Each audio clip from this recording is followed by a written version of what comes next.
Bismillah. Assalamualaikum warahmatullahi wabarakatuh. Alhamdulillah alladzi arsala rasulahu bil huda wa dinil haqq liyudhhirahu 'ala dini kullihi wa kafa billahi shahida. Asyhadu an la ilaha illallah wahdahu la syarika lah wa asyhadu anna Muhammadan 'abduhu wa rasuluhu sallallahu ala alihi wa sahbihi wasallam tasliman mazida. Alhamdulillah, segala puji hanya milik Allah Subhanahu wa taala yang memperbolehkan, yang menghalalkan sebuah transaksi jual beli. Sebagaimana Allah Subhanahu wa taala berfirman, "Ahallallahu al-bai'a wa harrama riba." Allah Subhanahu wa taala menghalalkan jual beli dan mengharamkan riba. Karena di dalam akad jual beli ataupun muamalah kita sangat membutuhkan terhadap hal tersebut sebagaimana kita membutuhkan makan dan minum. Karena dengan muamalah tersebut itu adalah sebuah sebab kita bisa makan dan minum, walaupun itu bukan sebab utama yang bisa membuat kita makan dan minum. Maka Allah Subhanahu wa taala memperbolehkan hal tersebut. Dan disebutkan oleh para ulama, hukum di dalam masalah jual beli asalnya adalah mubah. Hukum asal dalam jual beli itu mubah. Maka ketika kita melakukan jual beli apapun itu asalnya mubah, dan sampai ada penglarangan atau sampai ada unsur riba, unsur gharar atau unsur-unsur yang lainnya yang diharamkan di dalam syariat kita, maka diperbolehkan kita jualan minuman, makanan, jasa ataupun hal-hal yang lain. Yang penting tidak melanggar syariat, yang penting tidak melanggar aturan Allah Subhanahu wa taala. Tetapi perlu kita ketahui, dari akad-akad muamalah yang kita lakukan, ada beberapa segi yang perlu kita perhatikan. Yang pertama yaitu adalah akad-akad yang kita tinjau dari tujuan melakukan akad muamalah tersebut. Maka di sana ada akad yang namanya adalah tujuannya adalah komersil, tujuan mencari untung, mencari uang. Maka posisikan akad tersebut dengan mencari uang.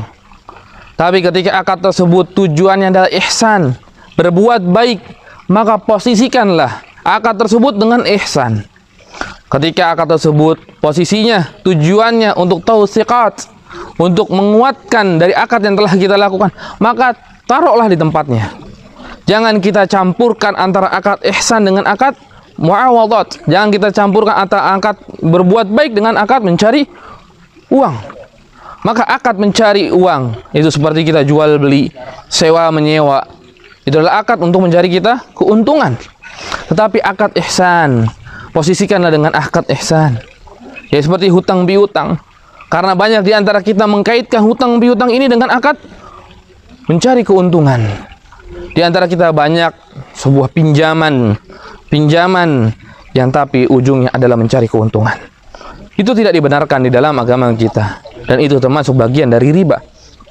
Dan ketika akad tersebut atau siqat menguatkan seperti akad rahan, gadai, maka posisikanlah akad tersebut seperti akad gadai di dalam syariat kita. Jangan kita berkata A, B, dan C, taunya itu melanggar akad gadai.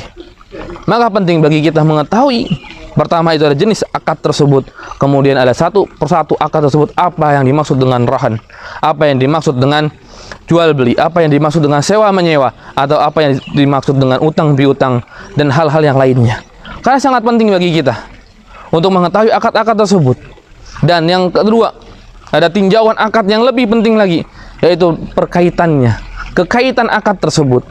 Di sana ada akad yang dimana bentuknya adalah lazim, kemudian ada akad yang bentuknya adalah jaiz, dan kemudian ada akad yang bentuknya lazim fi tarf wa lazim fi tarf. Apa lazim? Adalah akad yang tidak bisa dibatalkan oleh salah satu di antara kedua belah pihak. Tidak boleh dibatalkan oleh salah satu pelaku akad tersebut. Misalkan jual beli, maka di antara kedua tidak bisa membatalkan begitu saja. Begitu juga dengan sewa menyewa. Kita menyewa mobil, menyewa motor, maka tidak bisa dibatalkan oleh salah satu pihak kecuali pihak yang lain telah ridha. Kemudian ada akad yang kedua, adalah akad yang jaiz. Akad jaiz adalah akad yang diperbolehkan membatalkan salah satu dari antara dua pihak tersebut. Misalkan kita sedang bermudharabah dengan saudara kita, melakukan syirikah atau musyarakah dengan saudara kita, itu kita kerjasama di dalam sebuah hal bisnis. Kemudian salah satu di antaranya membatalkan, saya sudah berhenti melaksanakan mudharabah dengan Anda, itu boleh. Karena akadnya adalah lazim. Nggak boleh kita paksa dia untuk tidak membatalkan akad. Karena di dalam agama kita itu termasuk jais dan itu boleh dibatalkan oleh salah satu pihak. Jual beli tidak boleh. Maka kita harus paham tentang masalah terkaitan tersebut. Dan ada yang ketiga adalah akad yang di dalam satu sisi itu lazim, di sisi yang lainnya itu jais. Maksudnya adalah di sisi salah satu pelaku akad itu lazim, tidak boleh membatalkan, dan dalam sisi yang lainnya, dalam pelaku akad yang lainnya itu adalah boleh untuk membatalkannya. Seperti rahn, gadai. Maka si penerima barang gadai itu jais, boleh dia mengembalikan barangnya. Saya tidak butuh dengan barang gadai engkau. Silakan engkau kembali, silakan aku kembalikan kepada engkau. Atau yang kedua, yang lazim adalah orang yang memberikan barang tersebut kepada pemberi hutang tersebut. Jadi misalkan kita hutang dengan orang dan orang tersebut meminta sebuah jaminan mobil, maka ketika kita berikan mobil kepada orang yang kita hutangi, maka kita lazim, kita tidak bisa membatalkan mobil tersebut. Kita nggak bilang, oh mobilnya kembalikan kepada saya ingin menggunakannya. Atau mobilnya silakan tidak tergadai lagi, maka cuma hanya ini. Maka itu hal tersebut tidaklah bisa dilakukan oleh orang yang memberikan barang, karena di akadnya lazim. Maka dengan mengetahui ini lazim, jais dengan hal-hal yang lainnya, mengetahui kita bagaimana apa yang boleh kita lakukan dan apa yang tidak boleh kita lakukan, kita bisa memposisikan diri kita sebagai pelaku akad. Apakah kita akad pelaku A atau pelaku B, apa yang harus dilakukan? Dan itu sangat penting di dalam transaksi muamalah kita, karena banyak kaum muslimin yang tidak mengerti dengan hal-hal ini. Banyak kaum muslimin yang bermudah-mudahan untuk melanggar hal-hal tersebut, sedangkan itu terlarang di dalam agama kita. Maka penting bagi kita mengetahui jenis-jenis akad tersebut dan mengetahui tujuannya akad ataupun keterkaitan akad tersebut.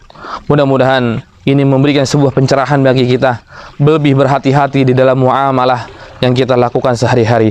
Wa akhiru da'wana alhamdulillahirabbil alamin. Assalamualaikum warahmatullahi wabarakatuh.